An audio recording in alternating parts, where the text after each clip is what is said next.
Anger, resentment, and sadness were all swirling inside me like an ulcer.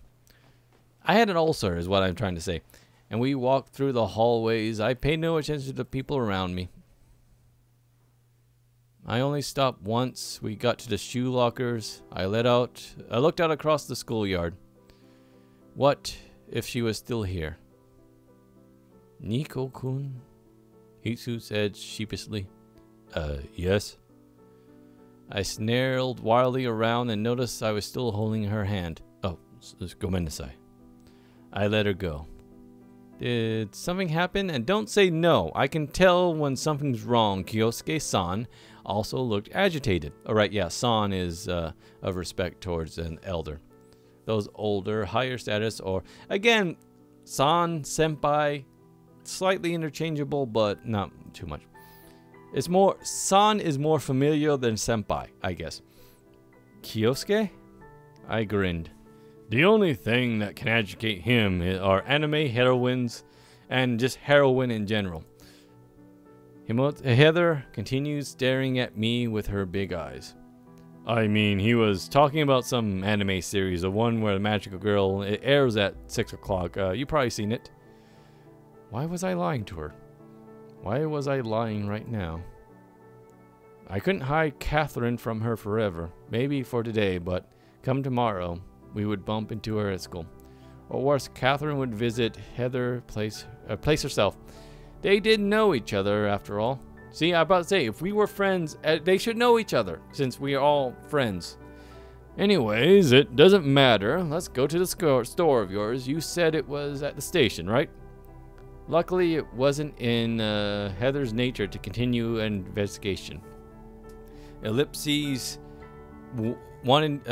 Ellipse wondered what could have been if we went out with Catherine. Because I'm kind of curious, too, what would happen if we went out with Catherine. But again, this is a demo, so we can come back and try this again. We can skip through really quick and see what happens. Hi, animation behind me.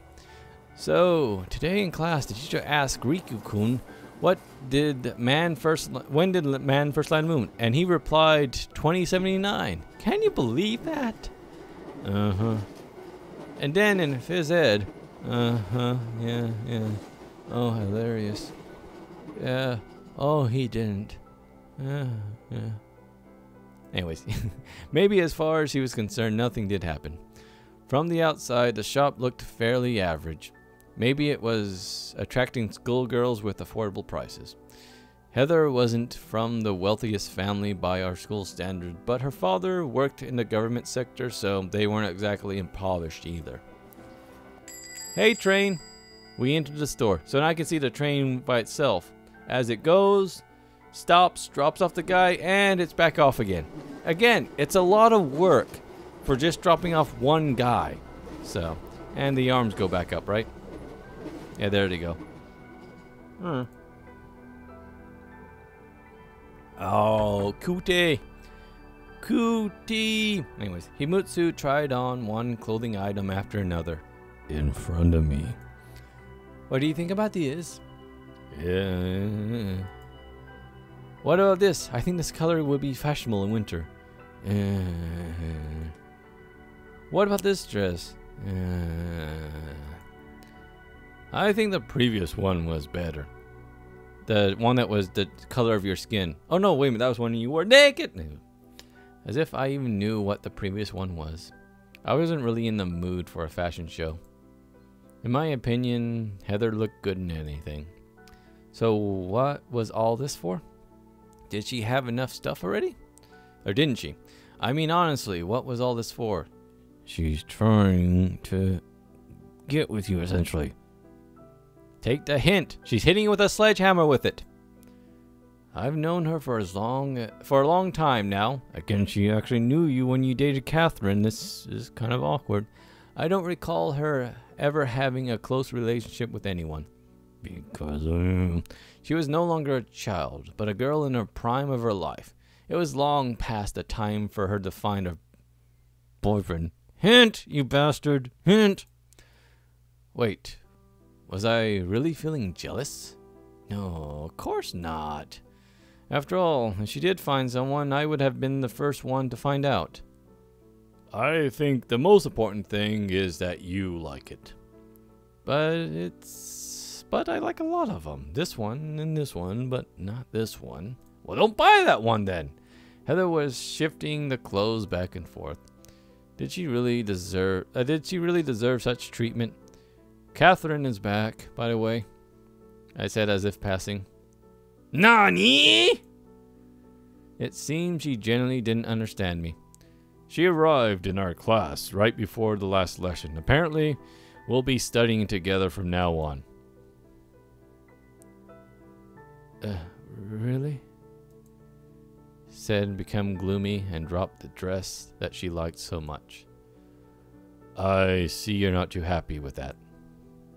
I'm happy. I just thought she left forever, and that I wouldn't have competition. I thought so too. What is she planning to do now? Is she single? Is she ugly? Please tell me she's ugly. What do you mean? I mean... Heimitsu, hurry. Heather began to put all the clothes back on the spots. She's been gone for long. You already seniors. I wasn't too interested in her life plans, to be honest. I mean, we haven't even spoken yet. What about you? Are you glad, Niku-kun? You're not looking to date her, are you? Anyways, she asked smoothly. It's not that simple for me. But what is there to be happy about? You know very well what happened a year and a half ago. Yeah. But it's all water under the bridge now. We'll see what happens. She'll probably have her reasons for coming back. At the very least, I will no longer be lying to Heather. I was being completely open, but what was the point in pouring my heart out to her? Ultimately, it was my private affair. Like cheating? Mine and Catherine's. Are you going to buy something?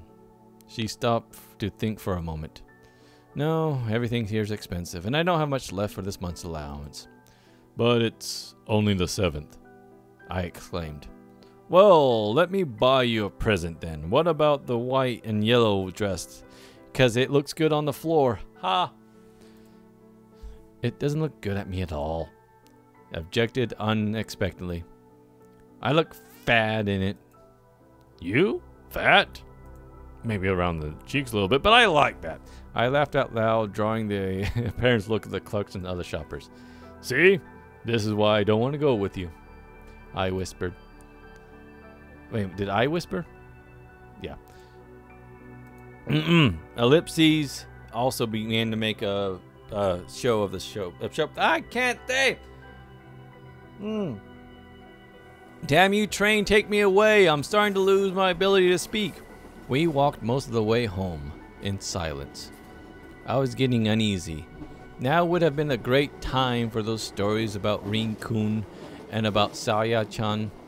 See, they didn't explain Chan, which is another friend. Who couldn't send the ball over the volleyball net?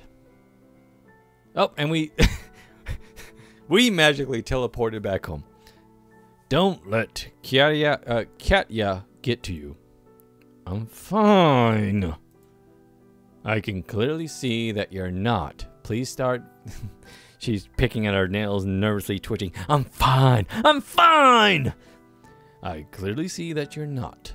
Don't worry. It'll be fine. I'll be fine, I mean. Even enough time has passed. The important thing is that you yourself believe that. I do believe it. It's... Wait a minute, what? It'll be fine. See, I can't see the last line. It's always... That's so weird. Why isn't the last line there? Anyways, I do believe it. It's just that it's all a bit unexpected. But you know how she is. She comes without being invited and leaves without saying goodbye. Always only thinking about herself. I couldn't help but smile as Heather noticed and got even sadder. Thankfully, we just arrived home. Anyways, I'm off. See you tomorrow. See ya. I wanted to add something else, but instead I merely watched her walk away towards her house. Again, that Famicom, I just love that. I spent the rest of the day trying in vain to stop thinking about Catherine. No, this was going to drive me insane. The phone rang every 5 minutes. Well, did you pick it up? Because I knew it was Kyosuke. How do you know that? There aren't many others who would be calling me, and if it really was that raging otaku... What, you say it like it's a bad thing? Well, at least he wasn't bragging about a bang on the door. I ended up simply unplugging the phone. TV and video games didn't distract me for long before I've had enough of them. 87 was... because I think Super Mario was 86, if not 85. Zelda might have been 87. I think it also might have been 88. Anyways, I even tried doing some schoolwork, something I don't do very often. I played a little bass. I made a simple supper. I would have, of course, preferred eating something Heather had made, or eating Heather out, but neither was an option. But it seemed she was very busy today. It wasn't that she absolutely had to make me both breakfast and supper every day. I simply got used to it. Now that I thought about it, habits have become an integral part of my life. You could even say they assumed a leading role. And Catherine suddenly appearing threatened to ruin everything. It's as if I grew senile, flabby, and past 1.5 years. In the past 1.5 years. To the point where I couldn't read English. On the other hand, why would I want something to disturb my life which it couldn't possibly lead to anything good? The doorbell suddenly rang. It was probably Heather, but at this hour? I slowly made my way towards the door. However, a thought crossed my mind on the way. Why would Heather be ringing my doorbell in the first place? So it had to be Kyosuke. Although it definitely was too late for him. That fatso's daily routine consisted of sleeping and reading anime. You say it like it's a bad thing, you judging bastard! I'm sorry, defensive. Wait, why was I even making a fuss over this? However, the music, wow, that's loud in my ear. How many crickets do you have? Is that an army of them? They're attacking! However, there was no one at the doorstep. I looked around and walked outside, but the streets were empty. Stupid prankster. Damn kids! But someone had definitely been here. On my way back, I noticed a note on the door. Nick, be careful. You are in great danger. You are being hunted by very powerful people linked to your father. This is neither a joke nor a... Wow. Now see, I assume this game was about rock and roll. What the hell is this international intrigue about? Right. And upon entering my house, I would suddenly find a busty magical girl in the living room ready to carry me out in very command. I assume ninjas. I just always assume ninjas. Just, again, it's a way to keep yourself safe. There's no defense against ninjas, but at least anticipating it leads you to live every day like it's the last day of your life. Kyosuke! I shouted. Hold on, let me do it more properly. Kyosuke! I shouted. This isn't funny anymore. And why would he involve my father? My parents? The accident at the plant a year ago. They fled the Soviet Union when I was 7. In Japan, they worked as simple engineers in the Kobayashi Corporation. After the death, I had to change... after the death of the dead? I had the chance to return to the USSR, but since at that point I had spent most of my life in Japan, I decided to stay. My father's friends helped me with the legal formalities, and his bank account prevented me from starving.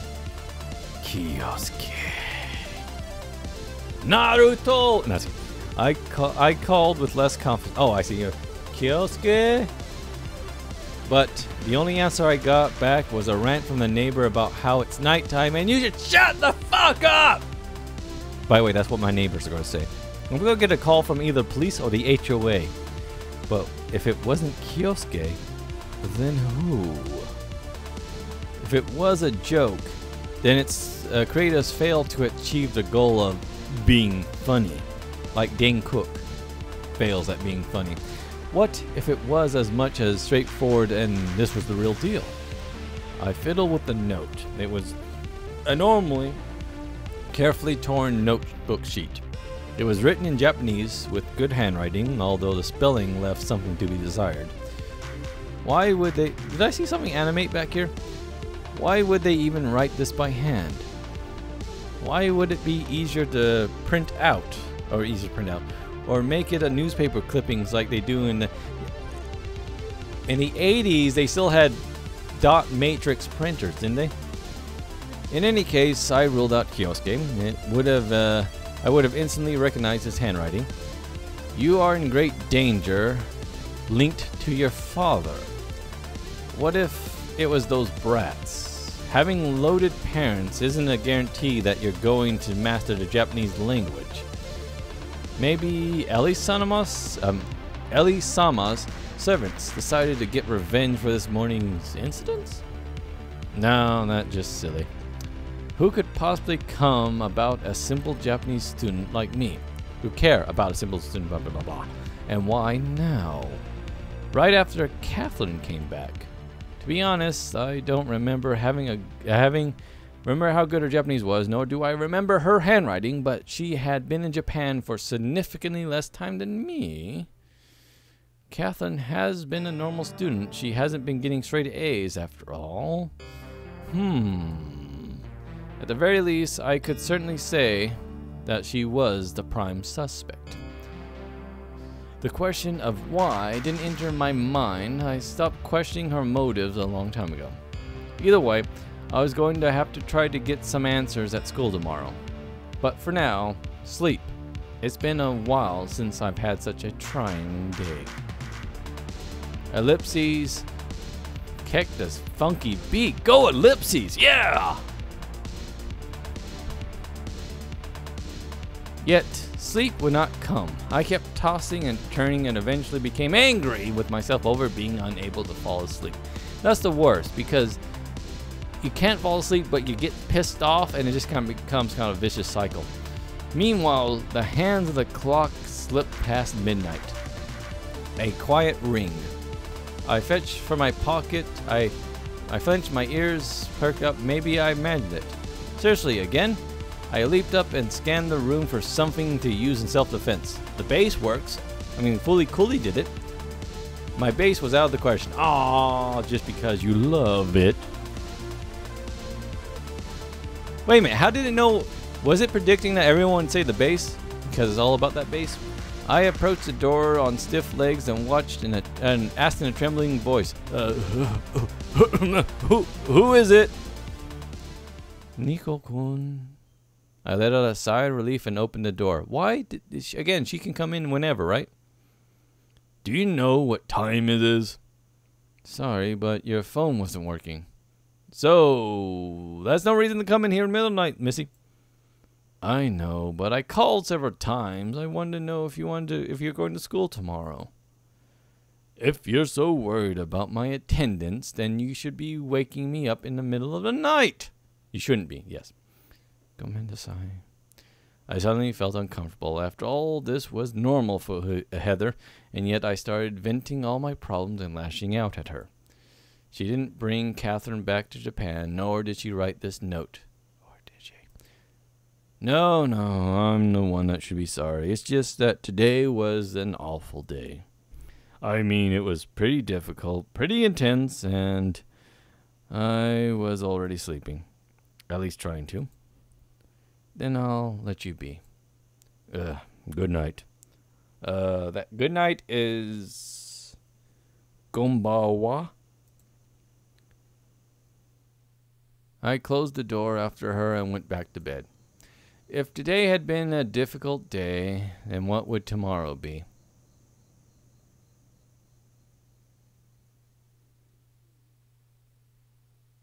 Would tomorrow come? Anyways, so Oh, my voice. My aching voice. The ring of 100 bells rang in my head, each one playing a different announcement. Yes. Coming on was birdsong, construction site, lively voices, paddling, godforsaken, discarded grunts. An icy glare. Is this just the... Are we repeating the same day? This already happened. Yes, this did. I jumped out of bed, gave Heather a dumbfounded stare, and blurted out, "What? What's the day today?" "Tuesday." She replied, frightened. "What's wrong?" "Tuesday. All right then. Let it be Tuesday. Let it be Tuesday." I carefully looked around my room. The open notebook I tried to do my homework in yesterday lay in its proper place, which meant everything was fine. It wasn't going to be Groundhog Day because that movie wasn't coming out for another decade or two. It just seemed like the new day didn't come. What do you mean? Well, like when you woke me up and today is still yesterday, like a science fiction novel, I mean. You read too many of them, you silly goose. She laughed. Everything did seem to be running in its normal course. However, there was some strange smell. I sniffed the air. "Is that..." "Yes, well, I made breakfast earlier today. A big pot of borscht sat on the table." "Hey, Seuss! But why?" "Didn't you ask for it yesterday?" "No, I didn't simply mention it in passing. It was a joke, after all." "Well, you know what?"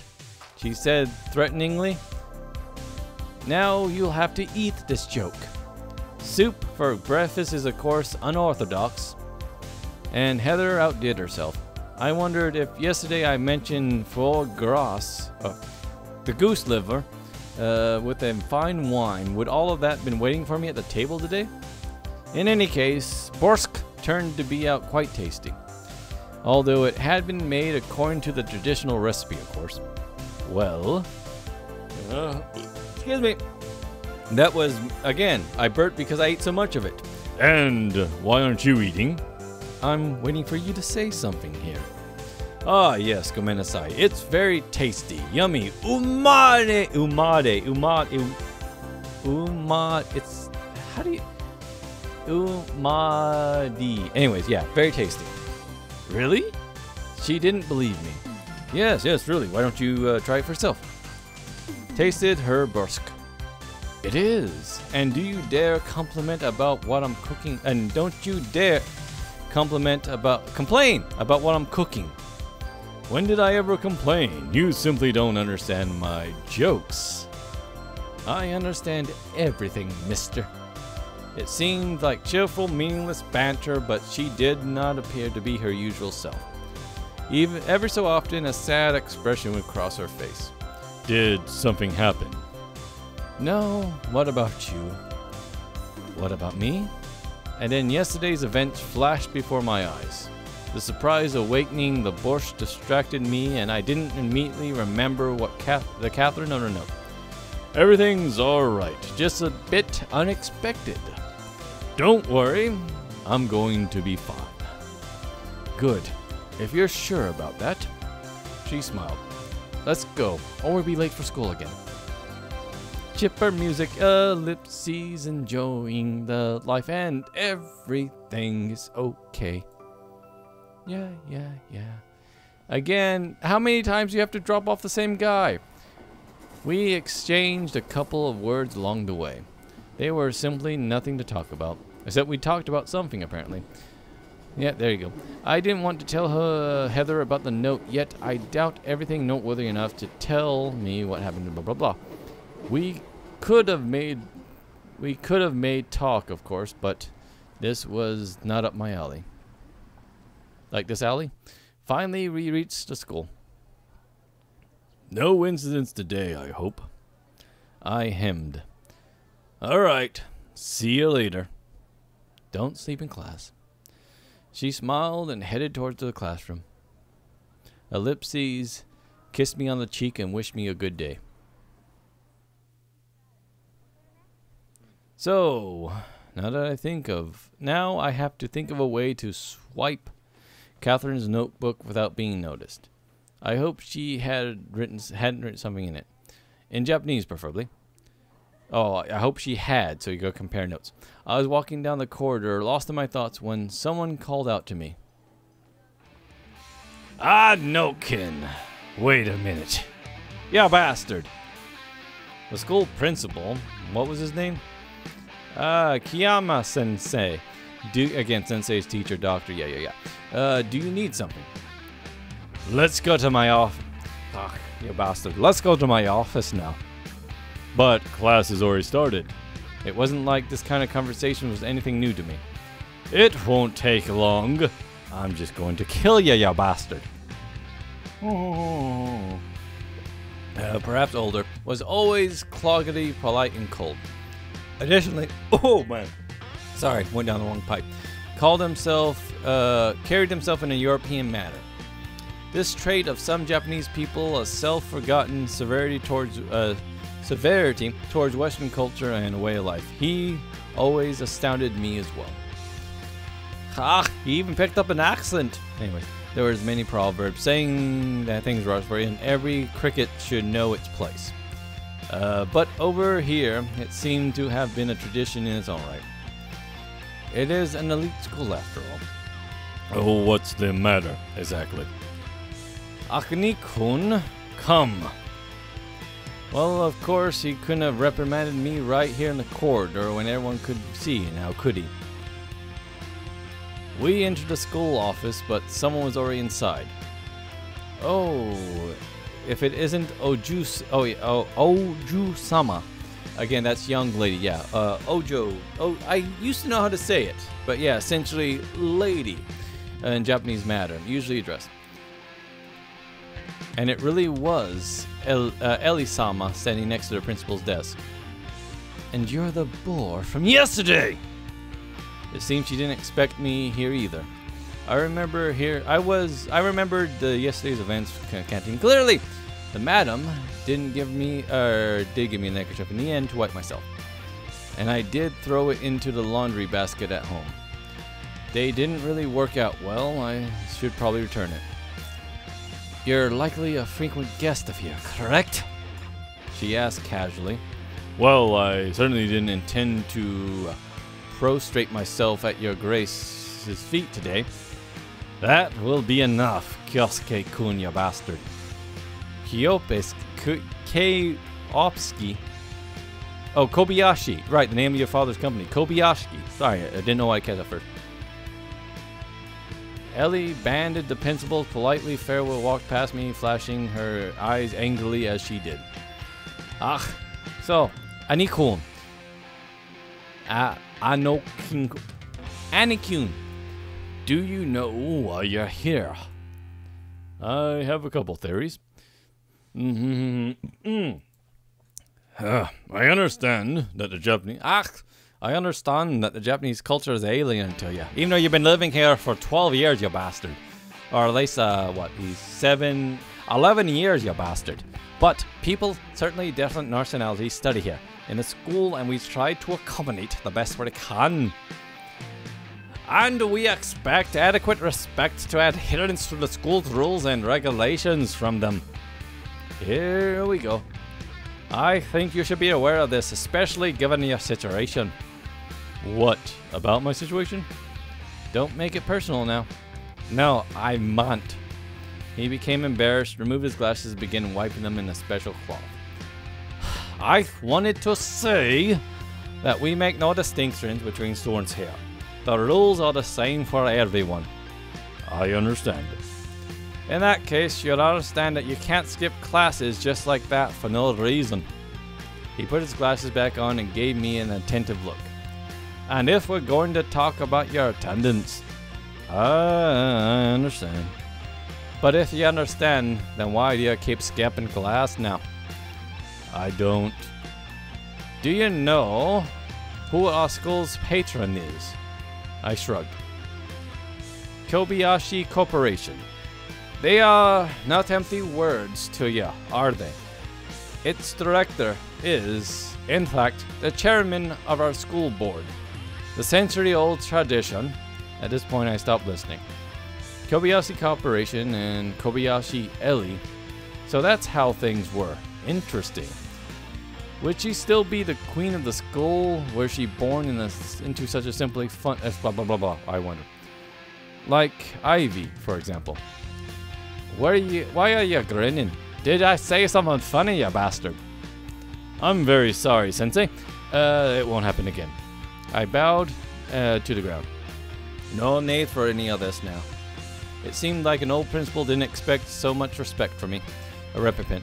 I have understood my mistakes, and I promise that this shall never happen again. Well, understanding is what's important, and don't let it happen again now, you bastard. Or I'll tan your hide now. Very well, now go, or you'll be late for your first class. Thank you very much. I am off. You bastard.